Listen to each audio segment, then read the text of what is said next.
Here's a really short video, or I'm going to try to make it short. So in a nutshell, if you're trying to reduce, I guess in this case, the front right height, for a variety of reasons, if you just want to get a bit of a lower right height in the front, or you are trying to install camber plates, fixed angle camber plates that may be 6 millimeters, 8 millimeters, or whatever they are, and they add slightly to the front right height, they increase the front right height slightly.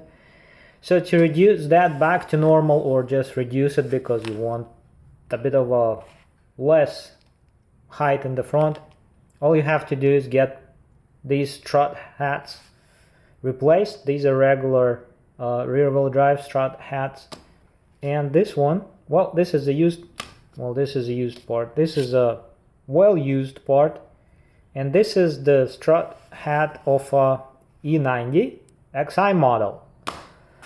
So if you get this in a new form, shape, box, this is the part number. It's going to be slightly taller, sort of like 5 or so millimeters taller, but it's still less height than the regular rear-wheel drive model hat. I guess to be fair, I would have to measure the difference between the height difference between this edge of aluminum shell, body shell, to this edge. I'm getting about 45 millimeters height here, and XI model is going to have, I would say 35 millimeters. So that's 10 millimeters difference. And if you get a fixed camber plate or plates for your suspension, so if you don't want to add that height with a camber plate, fixed camber plate, you have to replace this, and 10 millimeters difference is going to give you, even with an additional plate on the top of this, you will still be looking at less right height.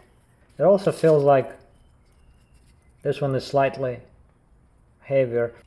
This aluminum, at least where it can measure, is about 3.2 millimeters stamped or extruded aluminum, and this looks like a cast aluminum, and this is about 6 millimeters at least on the flange. And an additional benefit would be that since this is an XI model, it would be considered more of a heavy duty version of this.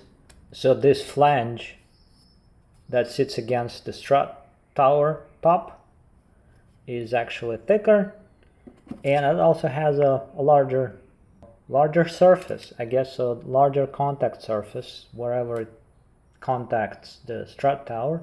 So I guess that extra thickness and extra contact surface area is a benefit, because these cars are known to have weak strut tower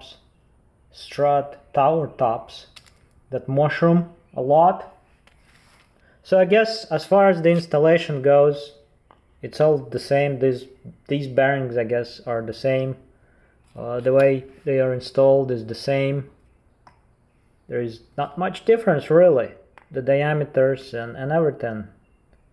So they're the same bearings, but more of a thickness to the flange, and slightly lower height that it's going to give you. And the installation is, there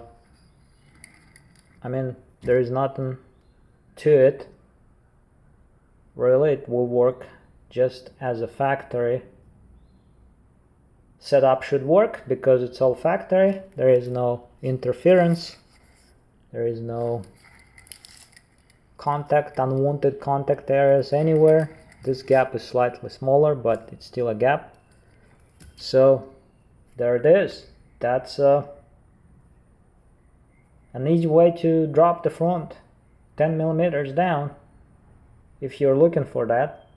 So as far as the updated or upgraded assembly of the strut and the spring and all with this strut hat, as far as that goes, it's Just all factory, there is no side effects. It's just going to work as it's meant to work by BMW engineers. Yep.